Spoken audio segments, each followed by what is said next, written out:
Bienvenidos a su programa El Hombre Católico en el mundo de hoy, donde buscamos formarnos como adultos en la doctrina católica, llevando el mensaje del Evangelio a diversos ámbitos de la vida, fortaleciendo las virtudes cristianas fundamentales frente a las nuevas tendencias de pensamiento.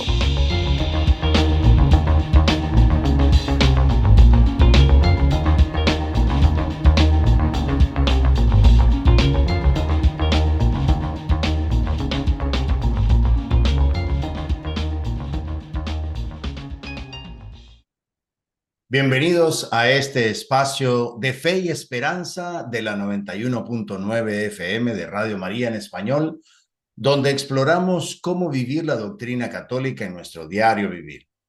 Acompáñanos en esta hora llena de inspiración y formación espiritual para enfrentar juntos los desafíos de nuestra época desde la perspectiva de la fe cristiana. Les saluda Leo Janón con inmensa alegría pascual y qué gozo el poder compartir con ustedes en esta edición tan especial de nuestro programa El Hombre Católico en el mundo de hoy.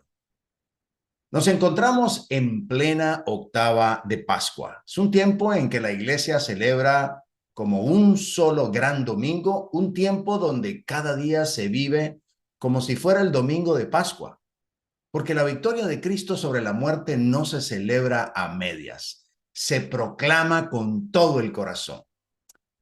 Y es justamente desde esa alegría profunda y luminosa de la resurrección que hoy los invito a hacer un recorrido espiritual y eclesial de lo que vamos a vivir como hombres católicos, la Pascua. Entender qué significa vivir verdaderamente este tiempo pascual.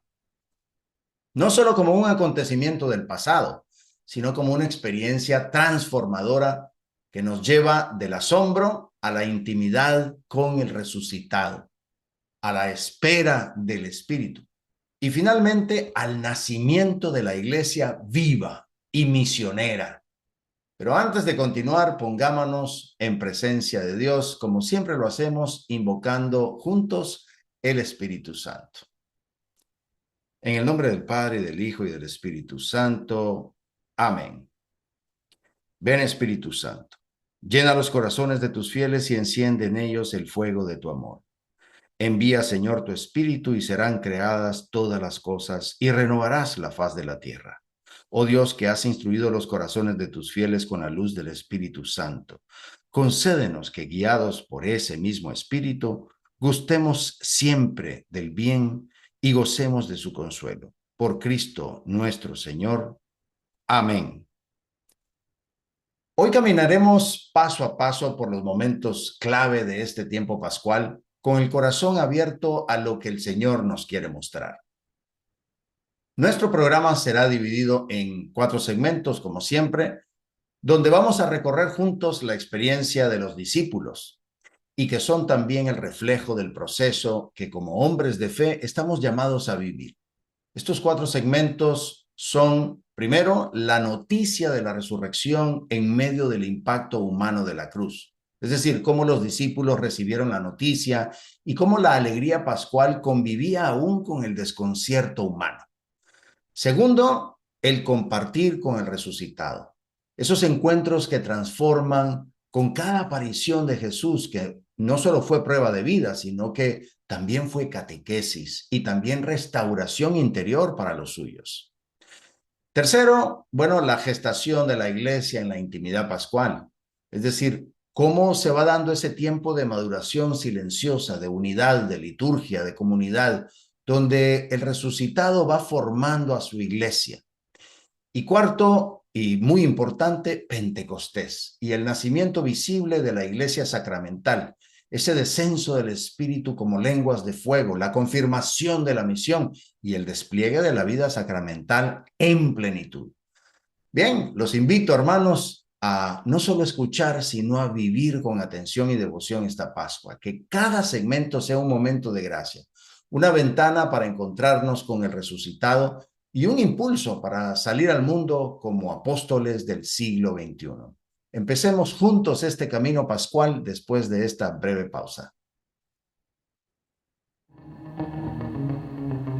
Bienvenidos al mundo de la fe y la reflexión.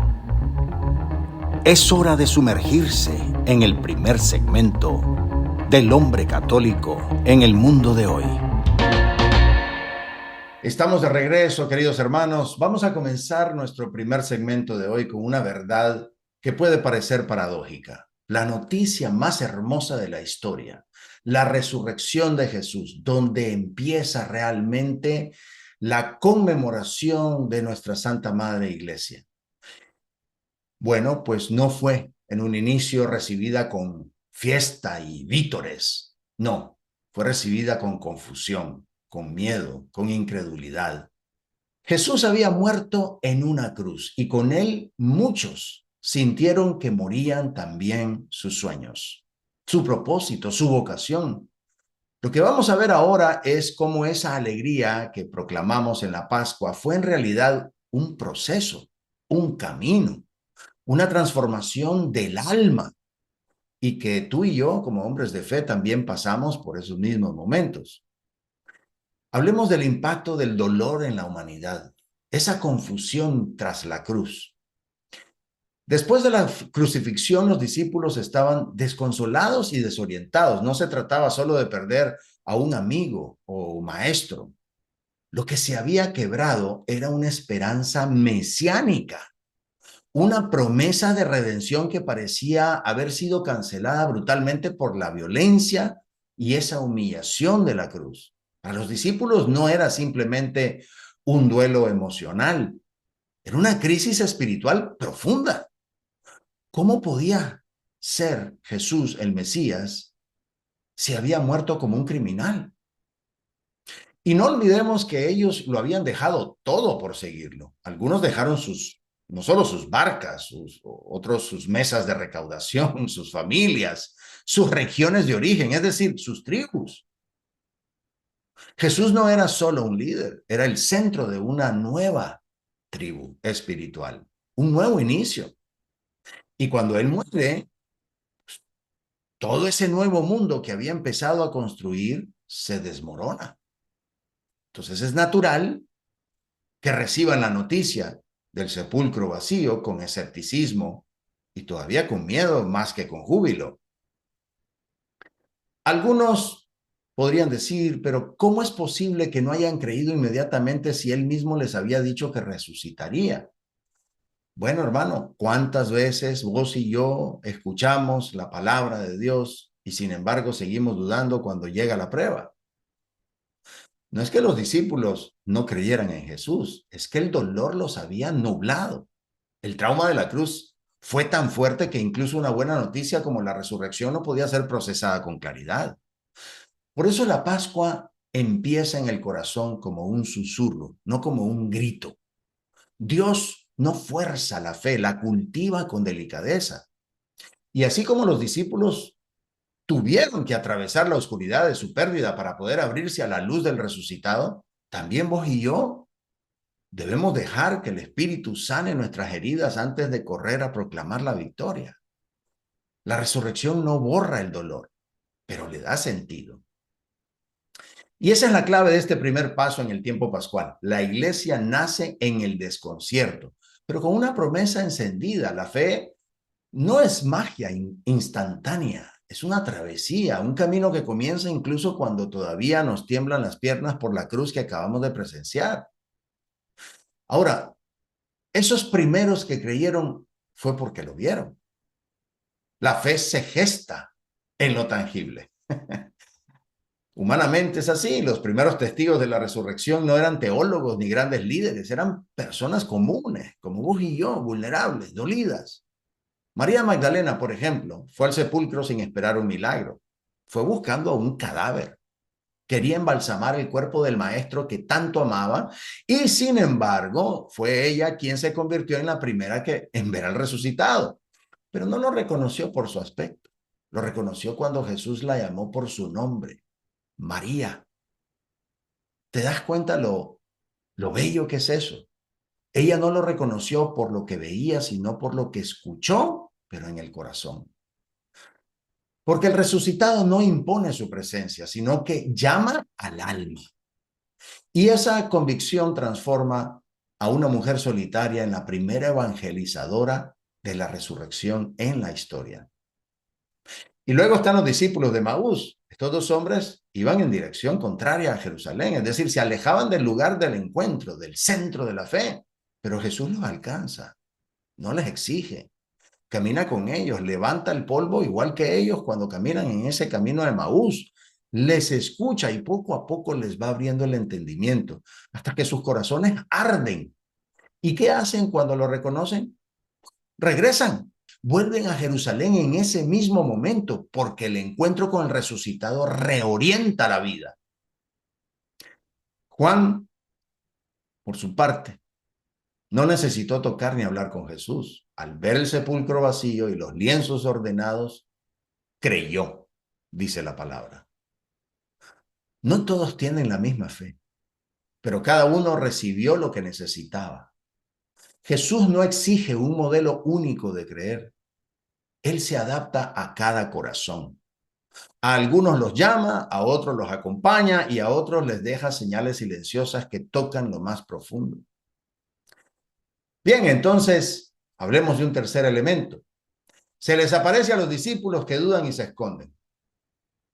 Es decir, la iglesia nace todavía con miedo. Y uno pensaría que después de tantas señales, el siguiente paso sería la proclamación pública. Pero no. Lo que nos dice el Evangelio de Juan es que los discípulos estaban encerrados, con miedo. No solo temían a los judíos, también estaban paralizados por su propia fragilidad.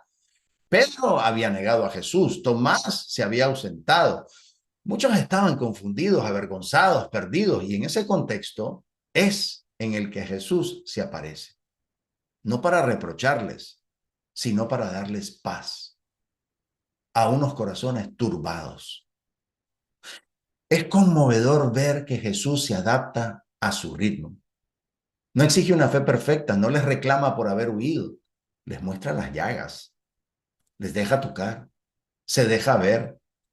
Y lo más hermoso es que su saludo no es una frase protocolar, es una declaración espiritual. La paz esté con ustedes.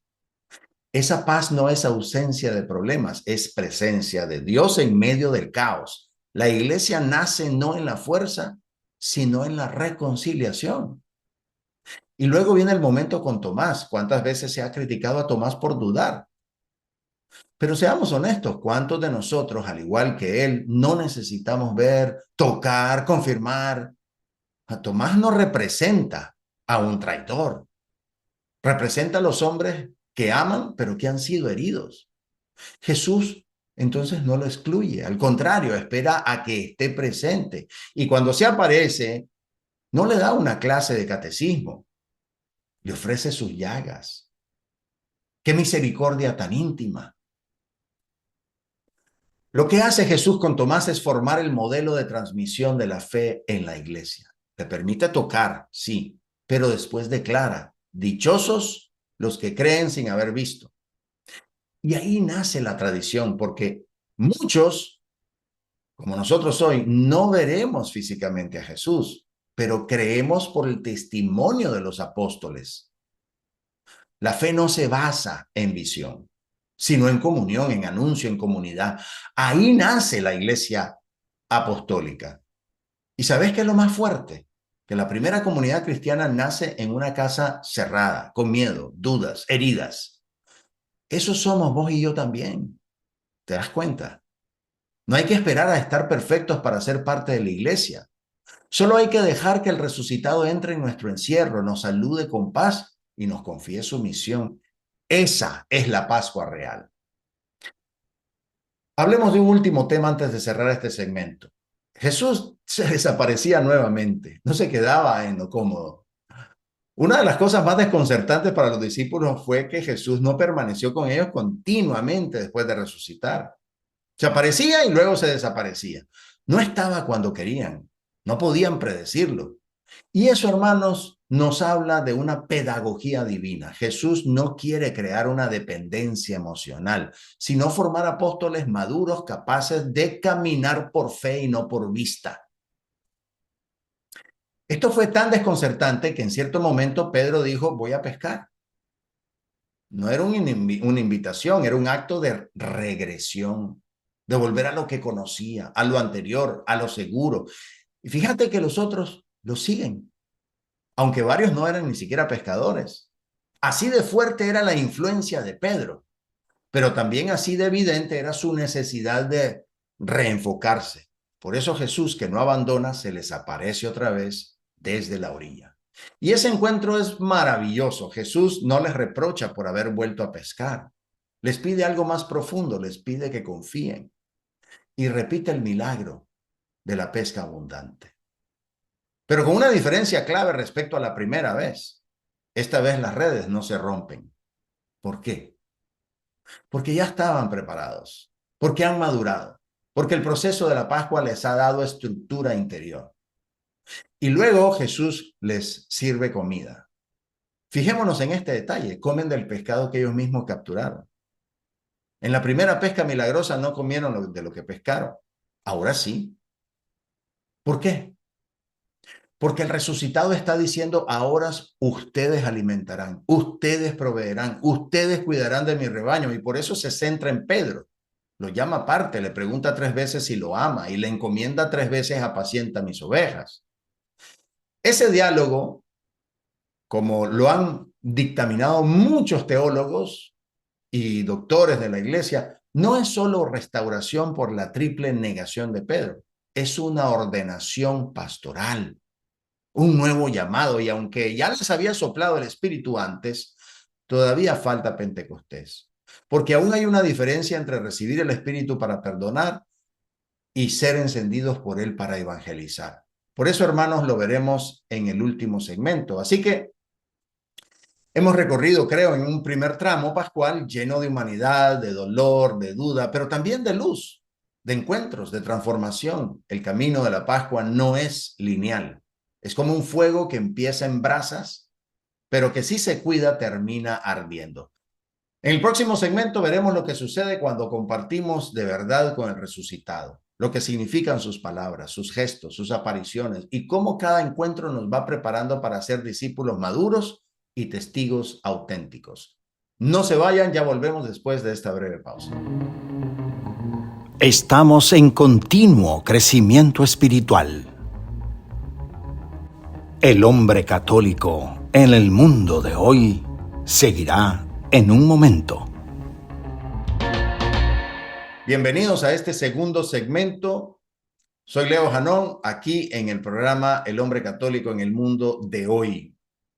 En el segmento anterior vimos cómo la noticia de la resurrección no fue una alegría inmediata, sino una experiencia desconcertante. Vimos unos discípulos confundidos, temerosos, incluso regresando a lo antiguo. Y sin embargo, resucitado no los dejó solos. Se fue apareciendo, no de forma grandilocuente, no en la plaza pública, no en el templo, no, en lo cotidiano, ahí en lo íntimo, ahí en lo humano. Y eso es lo que vamos a meditar en este segundo segmento, el compartir con el resucitado. Jesús no vino a convencerlos con argumentos, sino a encontrarse con ellos en el corazón de sus historias. Cada aparición no fue una simple prueba de vida, fue una revelación del amor, de la paciencia y del poder transformador de Cristo vivo.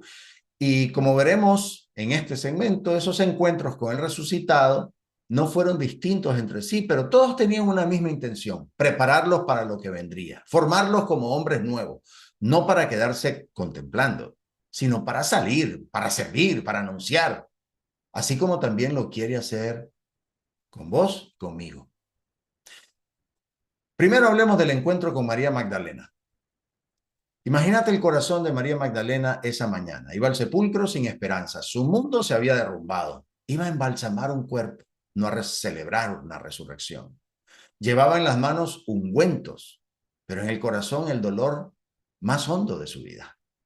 Y cuando ve el sepulcro vacío, rompe en llanto. No lo interpreta como una buena noticia, sino como una traición más. Se han llevado a mi Señor y no sé dónde lo han puesto. Entonces aparece él, pero ella no lo reconoce, lo confunde con el jardinero. ¿Por qué? Porque sus lágrimas, su tristeza, sus expectativas rotas no le permiten ver eso. Y eso nos pasa también a nosotros. ¿Cuántas veces Jesús está presente, vivo, actuando y no lo reconocemos porque estamos encerrados en nuestro dolor, en nuestras ideas, en nuestra lógica humana? Pero luego ocurre algo sublime. Jesús le dice María, solo eso. Y al escuchar su nombre, todo cambia. No necesitó explicaciones teológicas ni señales espectaculares. Solo escuchar su nombre dicho por esa voz fue suficiente para que su corazón recordara quién era él y quién era ella para él. Ese es el poder del resucitado, llamar por el nombre y restaurar la identidad. Y fíjate que Jesús le dice, no me toque, porque aún no he subido al Padre. Esta es una frase que muchas veces ha sido probablemente malinterpretada o interpretada de muchas maneras. No se trata de que tocar esté prohibido, sino que la relación ha cambiado. Ya no será como antes. María no podrá retenerlo porque ahora Cristo se manifestará en una nueva forma, que es espiritual, eclesial, sacramental. Ya no como el maestro caminante, sino como el Señor glorificado que estará con todos en todo lugar. Es decir, Jesús no se apareció a todos de una vez. Se apareció a quienes lo buscaban con el corazón quebrado, a los que aún sin entender seguían amando. María Magdalena fue la primera en verlo porque su amor no murió con la cruz. Y eso hay que rescatarlo y subrayarlo con María Magdalena. Jesús premia ese amor fiel con el regalo de ser la primera anunciadora de la Pascua. ¡Qué belleza! Y qué dignidad tan grande para una mujer que había sido despreciada por tanto. ¿Y vos, hermano, te dejás llamar por tu nombre o seguís esperando una señal más ruidosa para creer? Hablemos ahora del camino a Emaús. Veamos esa primera liturgia del resucitado y ese regreso a la misión de parte de los discípulos. Porque este encuentro tiene una fuerza pedagógica impresionante. Dos discípulos caminan hacia Emaús, es decir, se van alejando de Jerusalén, como lo había dicho antes. Se marcha del lugar donde todo ocurrió. Es decir, simplemente para ellos todo ha terminado. La muerte de Jesús fue tan dolorosa que deciden irse, abandonarlo todo. Es decir, se va desgranando la mazorca, como se dice coloquialmente. Y mientras caminan van hablando de todo lo que ha pasado, pero sin esperanza, sin horizonte. Y ahí es donde Jesús mismo se les une, pero no lo reconocen. Y uno podría preguntarse, ¿cómo es posible que no lo reconocieran? Bueno, tal vez no era solo una ceguera divina. Tal vez no estaban preparados. Estaban tan centrados en su decepción, en lo que no ocurrió como ellos querían, que no podían ver lo que estaba ocurriendo frente a ellos. ¿Y acaso no nos pasa eso también en la vida? Cuando las cosas no salen como esperábamos, nos vamos alejando, nos cerramos y no vemos que Jesús está caminando justo al lado. Y Jesús, en vez de interrumpirlos bruscamente o reprenderlos, se convierte en compañero de camino, les pregunta, les escucha y luego les explica las escrituras. Es decir, ahí les ofrece una liturgia de la palabra. Y poco a poco sus corazones empiezan a arder, pero aún no lo reconocen, lo hacen solo cuando parte el pan. Y ahí está la liturgia eucarística, ahí sí se abren los ojos. Este relato es como un bosquejo de la misa entera, palabra que enciende el corazón, pan que revela la presencia, pero hay algo más hermoso todavía. Cuando lo reconocen, Jesús desaparece, porque ya no lo necesitan con los ojos, porque lo han consumido, lo han reconocido en el corazón. La liturgia ha hecho su trabajo y ellos sin dudar regresan a Jerusalén en ese mismo momento, no esperan al día siguiente, regresan de noche, porque quien ha encontrado resucitado no puede quedarse quieto. Ahí está el detalle más fuerte. Jesús se valió de ese momento para reunir a los suyos, los volvió a unir. Los de Emaús regresan y se encuentran con los demás y entonces Jesús se les aparece a todos juntos. Aprovechó ese instante para confirmar la comunidad. La Eucaristía no es solo una experiencia personal, es una fuerza que nos lanza a reunirnos, a proclamar, a edificar iglesia. Y vos, hermano, ¿qué haces después de la misa? ¿Te levantás con el corazón ardiente o te volvés a Emaús como si nada hubiera pasado? Tercero, las apariciones a los discípulos. Hambre, duda y formación de la tradición. Hablemos de eso. Después de los encuentros personales, Jesús se aparece a los apóstoles reunidos. Primero sin Tomás, luego con el presente. Y en ambas ocasiones el tono del resucitado es profundamente humano. Les ofrece paz, les muestra las llagas y les pide algo de comer. Y este último detalle es asombroso. En la cruz dijo que tenía sed, pero ahora resucitado tiene hambre. ¿Por qué hambre? ¿Es que el cuerpo glorificado del resucitado necesita alimentarse? Los teólogos coinciden en que ese gesto tiene un sentido profundamente eucarístico y también formativo. Jesús no se aparece solo para probar que está vivo, sino para prepararlos para su misión. Al pedirles que le den de comer, están invirtiendo los papeles. Antes, Él los alimentaba. Ahora ellos serán los que alimentarán al mundo con Él. Eso es la iglesia, una comunidad que no vive del espectáculo, sino de la entrega del pan vivo, del cuerpo entregado. Y en cuanto a Tomás, pues podríamos pensar que Jesús quiso evitar su duda apareciéndose cuando él estaba presente, pero no lo hace. Se aparece primero sin él. ¿Por qué? Porque Jesús quiere formar la tradición. Quiere que Tomás escuche primero el testimonio de los otros. Quiere que se enfrente a su duda, a su necesidad de ver, de tocar. Jesús no condena su deseo, pero sí enseña algo más profundo a través de él. Bienaventurados los que creen sin haber visto. Con esa frase Jesús nos incluye a todos nosotros. Porque vos y yo no hemos visto con nuestros ojos físicos, pero hemos creído por la palabra, por la predicación, por el testimonio de quienes lo han conocido antes, o los que han escuchado otros testimonios antes de nosotros. Así nace la tradición, en el anuncio, en la transmisión, en la confianza de que la fe no depende de una visión individual, sino de una comunidad viva que ha visto y que cree. Y allí está el corazón del discipulado del hombre hoy. No se trata de esperar pruebas para actuar, se trata de asumir la fe recibida y transmitirla con convicción. Jesús no le da a Tomás una lección teórica, le da una experiencia transformadora y con eso construye la estructura de la iglesia, donde no todos ven igual, pero todos están llamados a creer, a vivir, a predicar. Por último, me gustaría subrayar el contexto de la segunda pesca milagrosa, que fue la restauración del liderazgo de Pedro. Ese es uno de los momentos más íntimos y significativos del tiempo pascual.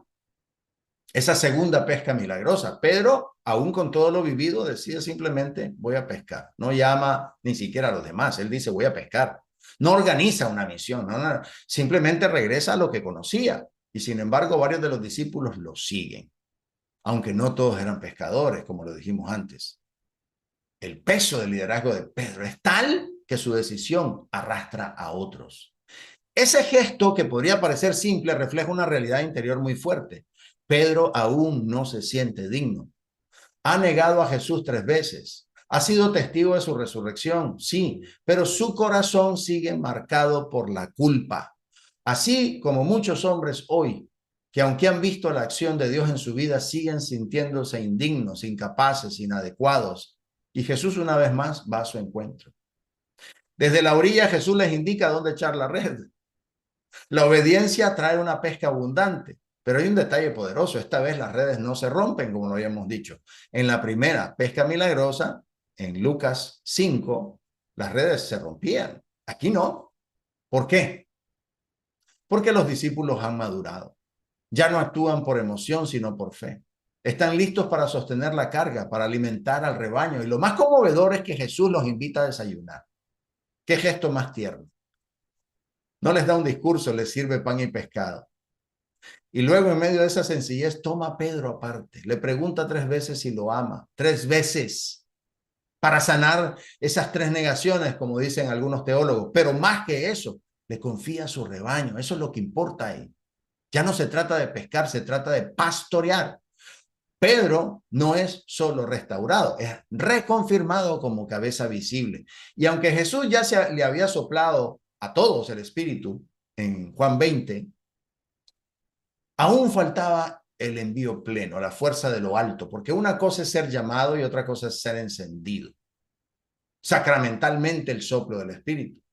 pero el otro era la confirmación de toda una comunidad, no solo de los 12, de los 120 y las mujeres. Y bueno, Pentecostés está cerca, pero antes Jesús quiere que Pedro y los suyos se reconozcan como pastores, alimentadores, testigos. Y así también hoy, querido hermano, el Señor nos quiere decir, ¿me amas? Entonces apacienta, alimenta, sostén. Hermanos, hemos visto cómo en este segmento cada encuentro con el resucitado es único, es personal y profundamente transformador. Jesús no se aparece para probar algo, se aparece para restaurar, llamar, enviar. Y eso lo sigue haciendo hoy en la vida de cada hombre que lo busca con sinceridad. Vos y yo también estamos llamados a tener nuestros propios encuentros con el resucitado. Tal vez no sean visiones, pero sí experiencias vivas en la palabra, en la Eucaristía, en la comunidad, en el perdón. No nos conformemos con una fe de recuerdos. Busquemos al Cristo vivo que camina con nosotros, que nos llama por nuestro nombre, que parte el pan para nosotros, que nos pide que alimentemos a otros. Y ahora que hemos visto cómo Jesús se fue apareciendo y preparando lo suyo, nos toca entrar en ese momento clave, la gestación de la iglesia en la intimidad pascual. Ese tiempo de silencio, de espera, de unidad, donde todo se prepara para el gran derramamiento del Espíritu. Volvemos después de esta breve pausa. Nuestra reflexión continúa. Manténganse sintonizados para más de El Hombre Católico en el mundo de hoy. Estamos de regreso en el segmento 3 de esta edición tan hermosa. Soy Leo Janón y si en los segmentos anteriores caminamos desde el desconcierto hasta el encuentro con el resucitado, ahora vamos a entrar en un terreno distinto, un terreno más sereno, más oculto, pero no menos sagrado. Hablamos del tiempo que va desde los días después de las apariciones hasta la ascensión del Señor y esos 9 días posteriores que conocemos como la primera novena de la historia, la espera de Pentecostés, la novena del Espíritu Santo. Eso no fue un tiempo pasivo, no fue simplemente esperar que algo pase, fue un tiempo de gestación, de formación interior, de consolidación espiritual. Fue ahí donde la iglesia comenzó a formarse como cuerpo vivo, como comunidad orante, como sacramento visible de la presencia de Cristo en el mundo. Hoy nos vamos a detenernos en 4 aspectos que, aunque a veces pasamos por alto, fueron fundamentales para que la iglesia naciera verdaderamente como lo que es, un cuerpo vivo, litúrgico, misionero, escatológico.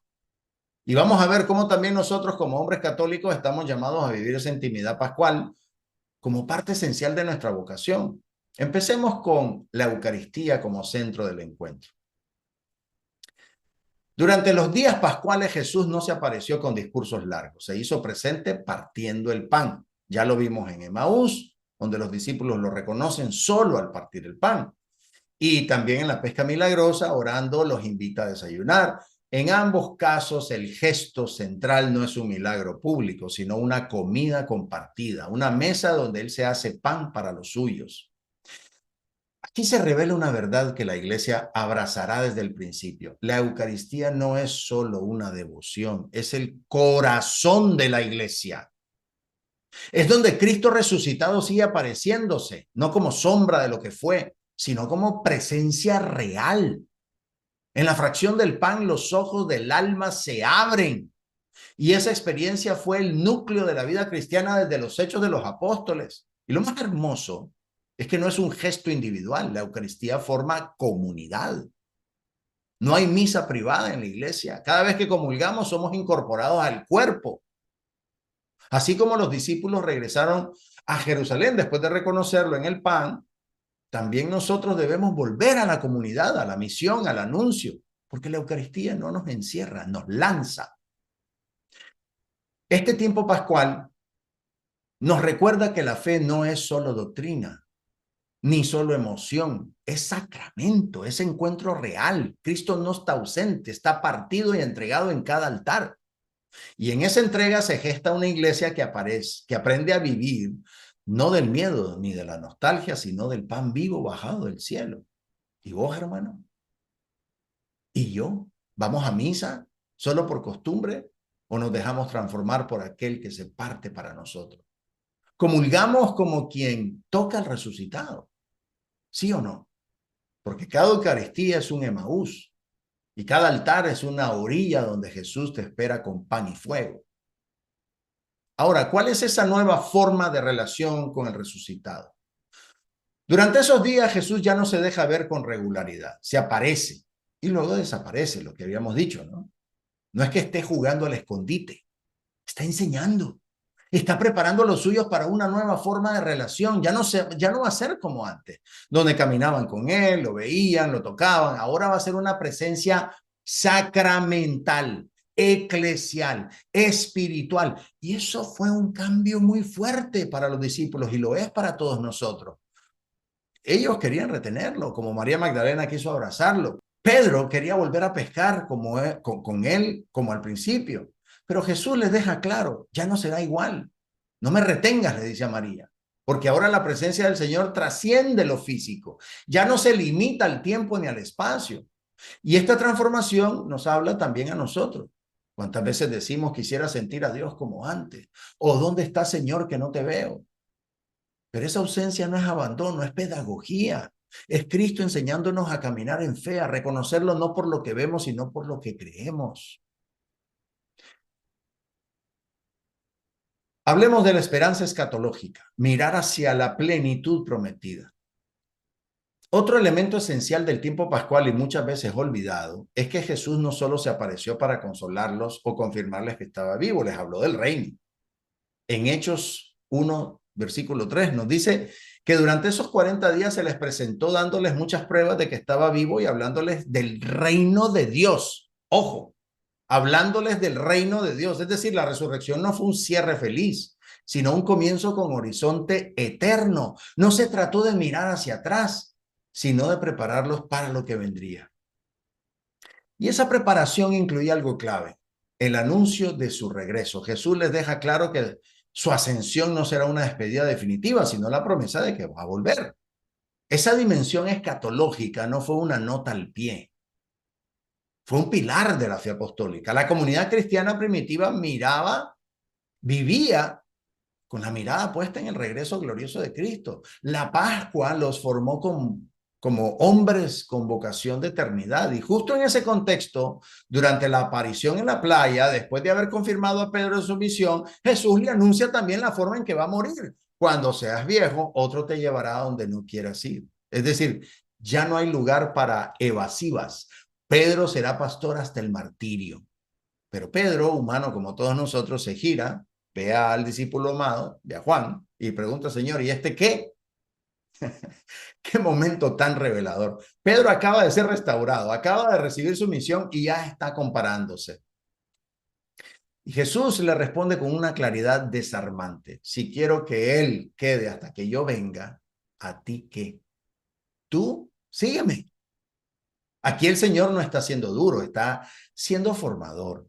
Le está enseñando a Pedro y a todos nosotros que el camino hacia la eternidad no se recorre mirando a todos lados. Se recorre siguiendo a Cristo, sin distracciones, sin comparaciones. Ese diálogo es tan humano y tan divino. Jesús con esa frase le dice a Pedro, tú no fuiste elegido para entender todos los caminos, sino para caminar el tuyo, el que yo te estoy encomendando. La esperanza escatológica no es solo esperar el cielo, es dejar que esa esperanza ordene hoy nuestra fidelidad. No mirar lo que hace el otro, sino responder con todo el corazón algo que el Señor me pide a mí. Por último, la consolidación de la comunidad. La iglesia que empieza a respirar junta. Hablemos de ese elemento. Porque uno de los frutos más bellos de este tiempo pascual es la consolidación de la comunidad apostólica. Ya no son simplemente seguidores, ya son hermanos que oran juntos, que permanecen unidos, que disciernen en común. Por eso dice, esperando el Espíritu, en los Hechos de los Apóstoles, en el capítulo 1 dice, todos estaban juntos, perseverando en la oración, junto con María, la madre de Jesús. Y ese detalle es crucial porque ya no están corriendo por su cuenta, ya no actúan solos ni improvisan. La Pascua les ha convertido en una comunidad eclesial. En estos días previos a Pentecostés, la iglesia empieza a respirar junta, a caminar en sintonía. Ya no es un grupo de discípulos, es el germen del cuerpo de Cristo. Ya no son esos 11 en el cenáculo, ¿sí? Probablemente con algunos seguidores ahí, pero un grupo más reducido, sino que ya es también en el cenáculo, pero ya con 120, dice la palabra, ¿no? Y ahí está María, y ahí están las mujeres, y bueno, ya es un grupo germen del cuerpo de Cristo. La elección de Matías se da también ahí en ese momento para reemplazar a Judas, y vuelven a ser 12. Esa es la primera gran decisión de la iglesia. ¿Y cómo la toman? En oración, en comunión, buscando la voluntad de Dios. Es el primer signo visible de que la comunidad ya está pensando y actuando como iglesia. No dependen solo de apariciones, sino de la palabra, de la oración, del discernimiento comunitario. ¿Qué más había ahí? Mujeres, jóvenes, hombres, María, los apóstoles y muchos otros. Unos 120. El número mínimo para formar una nueva comunidad judía completa. ¿Qué significa eso? Bueno, que la iglesia ya se está gestando, no como un movimiento, sino como un pueblo, no como una emoción colectiva, sino como una estructura viva.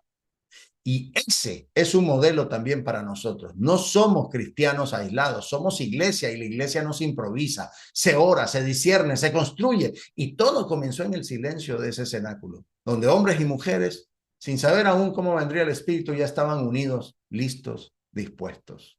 ¿Estamos listos para ser parte de esa comunidad pascual? Cerramos este tercer segmento, queridos hermanos, viendo que la Pascua no es solo una sucesión de apariciones milagrosas, es un tiempo de gestación eclesial, un tiempo donde Jesús forma a su iglesia no desde la espectacularidad, sino desde el silencio, la oración, la liturgia, la comunidad. Y para cerrar este bloque, te comparto dos breves pero contundentes afirmaciones doctrinales. Numeral 1076 del Catecismo. El misterio pascual de Cristo se comunica y actualiza en la liturgia de la iglesia, particularmente en los sacramentos. Y luego nuestro querido Papa Francisco, que lo tenemos en el corazón, orando por su eterno descanso, dijo en su homilía en la vigilia pascual del 2022, la Pascua no es un punto de llegada, es un punto de partida. Nos dice que el Señor está vivo, que camina a nuestro lado y que nos envía a formar comunidad, a anunciar con alegría, a esperar a su regreso. Bien, en el próximo y último segmento nos vamos a adentrar en el fuego de Pentecostés. Veremos cómo el Espíritu Santo desciende y convierte a estos discípulos silenciosos en testigos valientes y cómo en ese momento la iglesia nace públicamente con todos sus sacramentos vivos. No se lo pierdan, volvemos después de esta breve pausa. El cierre está cerca, pero aún hay más por descubrir. El hombre católico en el mundo de hoy continuará en breve. Estamos de regreso, soy Leo Janón en este programa El hombre católico en el mundo de hoy, a nuestro último segmento, Pentecostés y el nacimiento visible de la iglesia sacramental. Si los primeros días de la Pascua fueron confusión y los siguientes fueron encuentro e intimidad, ahora llegamos al gran envío. Jesús ha ascendido al cielo, la comunidad ha quedado reunida en el cenáculo y entonces en el día número 50 el cielo se abre y el Espíritu Santo desciende con poder. Pero atención, esto no es un espectáculo, no es un cierre glorioso de película, es el inicio de una nueva era. En Pentecostés no termina nada, empieza todo. Y eso incluye la misión de la iglesia, la proclamación del evangelio, la activación visible de los sacramentos. Hoy vamos a profundizar en este misterio que no es solo para los 12, sino para toda la iglesia, para vos y para mí. Primero, hablemos de la ascensión como signo de confianza, el maestro que se retira porque ya los formó. Cuando Jesús asciende al cielo, muchos podrían pensar que se trata simplemente del final de su presencia en la tierra, pero no es así. La ascensión no es el punto final, sino la confirmación de una nueva etapa. Es como el maestro que habiendo enseñado todo se aparta un momento, no para desaparecer, sino para dejar que el discípulo actúe. Cristo no abandona, confía, delega. Y esa es quizás una de las manifestaciones más bellas del amor de Dios, que confía en hombres frágiles para continuar su obra. Antes de subir, Jesús no les deja un tratado ni un manual, les deja una promesa. Recibirán la fuerza del Espíritu Santo y serán mis testigos. Eso lo dice en Hechos de los Apóstoles, en el capítulo 1. Y junto con esa promesa, una orden concreta: no se alejen de Jerusalén. Es decir, todavía no corran, todavía no se apuren. Antes de salir, esperen, reciban, sean llenados. Y eso también es un acto de sabiduría divina. La misión no se improvisa, se prepara. Y ahí están ellos, mirando al cielo, viendo cómo se aleja su maestro. Podríamos pensar que el cielo se abriría, que una luz cubriría la tierra, pero no. Solo se quedan con el recuerdo, con la promesa, con la fe. ¿Cuántos de nosotros hemos sentido esa misma sensación de que Dios se fue? ¿Cuántas veces hemos sentido que ya no lo vemos, que ya no lo sentimos, que ya no sentimos su cercanía como antes? ¿Cuántas veces hemos querido hacer algo para llenar ese silencio? Pero ese silencio, ese espacio, no es abandono, es confianza, es Jesús diciendo: ahora les toca a ustedes. No se trata de un Dios que se desentiende, sino de un maestro que sabe que sus discípulos están listos para vivir por fe. Así como un padre deja a su hijo caminar sin agarrarle de la mano, no porque lo deja solo, sino porque sabe que ya puede avanzar por sí solo. Así es la ascensión, una pedagogía de confianza. Y ese momento también es para vos y para mí, querido hermano. Tal vez podrás sentir que ya no escuchas a Dios como antes, que las emociones se han ido, que el fervor bajó. No nos angustiemos. Tal vez ya estamos listos para caminar con la fuerza que viene de lo alto. No es el momento de correr por nuestra cuenta, pero sí de esperar en oración como los apóstoles y prepararnos para recibir el fuego.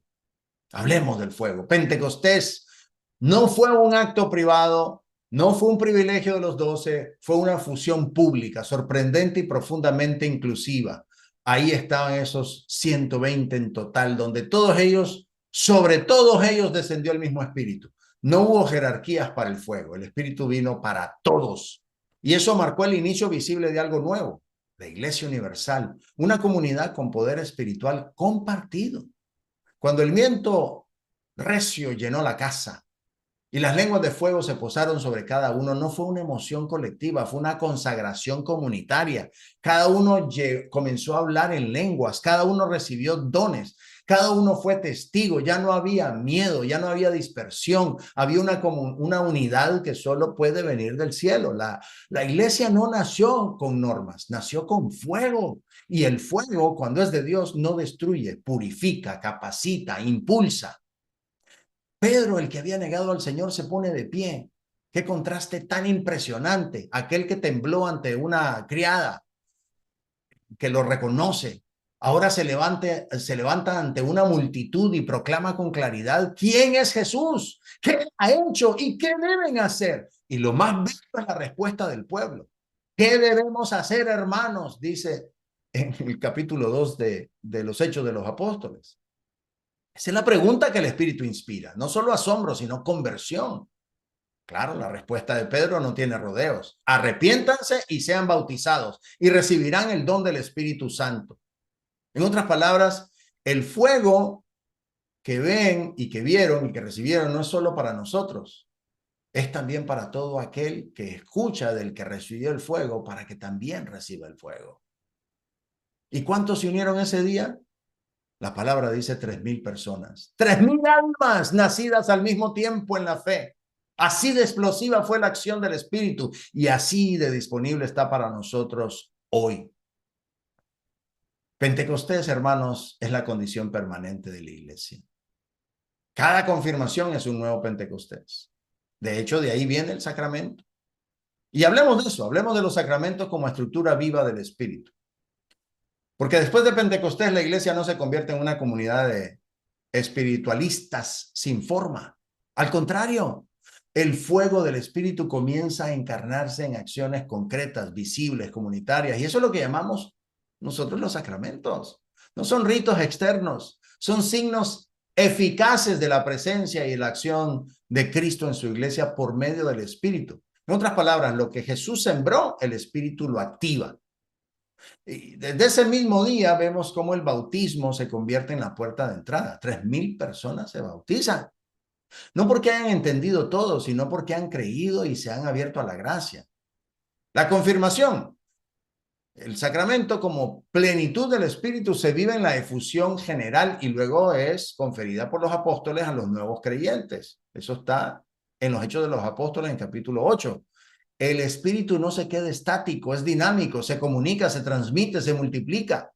Ahora, la Eucaristía, obviamente, aparece como centro de la comunidad. Perseveraban en la fracción del pan, dice la palabra. No como algo simbólico o secundario, sino como el corazón de la iglesia, de la vida eclesial. Por eso en cada misa no recordamos a Jesús simplemente, lo hacemos presente, vivo y glorioso. ¿Y cómo responder a un don tan grande si no es a través del sacramento? De la reconciliación. Lo que Jesús confirió en Juan 20 con el soplo empieza a vivirse en cada acto de conversión. Los apóstoles actúan como sacerdotes, pero también como administradores del Espíritu. Imponen manos, eligen nuevos ministros, ordenan diáconos. Lo vemos en los Hechos de los Apóstoles en el capítulo 6. Bendicen matrimonios, oran por los enfermos. Los 7 sacramentos no son una invención posterior, son el despliegue orgánico de la acción del Espíritu en la vida de la iglesia desde el primer día. Y hoy ese mismo Espíritu sigue obrando en los sacramentos. En cada bautismo que se celebra, en cada misa que se ofrece, en cada unción que se administra, en cada ordenación o matrimonio o confesión, el Espíritu actúa. No estamos solos, no dependemos de nuestra fuerza. La iglesia vive por el Espíritu que sigue encendiéndose en toda su estructura desde adentro. Los sacramentos son Pentecostés encarnado. Finalmente, quisiera tocar el tema de que la iglesia que nace es misionera, es decir, pasa de la intimidad a las calles, al resto del mundo, hasta los confines de la tierra. Pentecostés no fue el momento para encerrarse en adoración, sino para salir a proclamar. Y eso es exactamente lo que hicieron los discípulos. De pronto, aquellos que tenían miedo salen a las calles, empiezan a hablar en todas las lenguas. La iglesia la iglesia nace no solo contemplando, sino evangelizando. Y no lo hace con estrategias humanas. No. Con el poder del Espíritu. Pedro se levanta y en un solo discurso toca miles de corazones. ¿Cómo es posible eso? Porque ya no es solo Pedro el pescador, es Pedro lleno del Espíritu.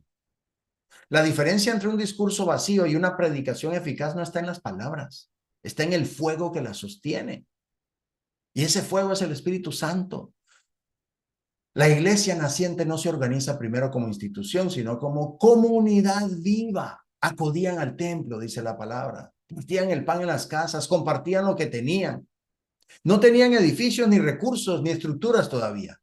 Eran las primeras, los primeros años de la iglesia. Pero tenían fuego, palabra, oración, sacramentos, comunión. Y eso fue suficiente para encender el mundo. De hecho, eso es lo que importa hoy. ¿Y nosotros qué esperamos? Muchos cristianos de hoy se preguntan, ¿pero por qué no vemos frutos como en Pentecostés? Y la respuesta puede doler, porque muchas veces nos falta unidad, oración, docilidad al Espíritu. Algunos de nosotros seguimos en el cenáculo, temerosos, calculadores, pero el mundo no necesita una iglesia temerosa, necesita una iglesia que arda, que salga, que hable en el lenguaje del amor, del testimonio, de la verdad. Vos y yo, hermanos, somos parte de esa iglesia, no como observadores, sino como miembros vivos, confirmados para ser apóstoles, ungidos para ser testigos, bautizados para ser luz. No nacimos para quedarnos en silencio. El mismo Espíritu descendió en Pentecostés, también está disponible hoy. ¿Nos animamos a abrir las puertas? Hermanos, no hay palabra más poderosa que esta verdad pascual. Cristo ha resucitado.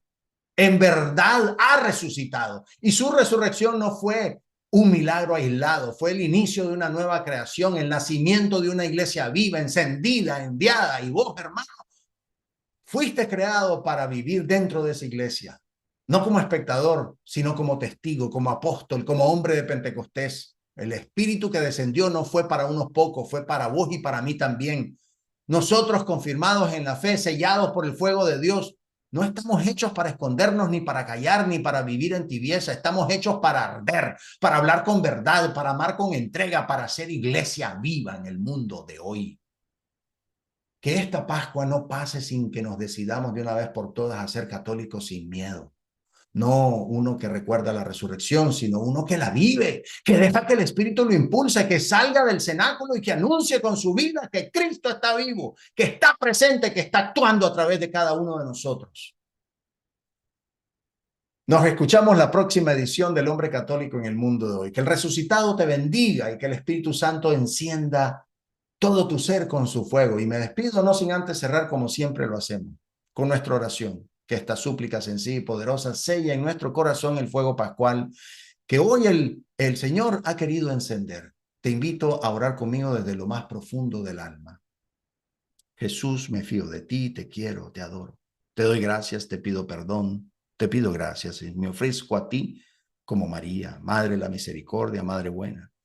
Tú que trajiste al Salvador al mundo, eres Madre Reina de la Pascua, gloriosa como lo eres de cada uno de nosotros en el cielo y en la iglesia nacida del costado traspasado de Cristo y encendida en Pentecostés. Bendice con tu amor a Radio María, a sus voluntarios, a su audiencia, a los servidores fieles, a los hombres que buscan a Dios con sed sincera y también a los confusos que desdeñan tu amor y no te aman. Madre, Madre Santa, danos la paz, danos el amor, danos al Padre, al Hijo y al Espíritu, danos con tu gracia la gracia de ser santos, la gracia de ser buenos. Amén. Amén. Amén. Gracias por acompañarnos, esperando que esta hora de fe y reflexión haya sido un verdadero Pentecostés para tu alma. Que este tiempo de Pascua no solo sea una estación litúrgica, sino el comienzo de una vida nueva. Nos reencontramos la próxima semana con más inspiración para vivir como auténticos discípulos de Cristo. Hasta entonces. Estuvo con ustedes el hombre católico en el mundo de hoy. Esperamos haberles guiado hacia una comprensión más profunda de su fe, permitiéndoles aplicarla en su vida diaria y contribuir al bien común y a la transformación positiva del mundo. Los esperamos, con el favor de Dios, en nuestro próximo programa.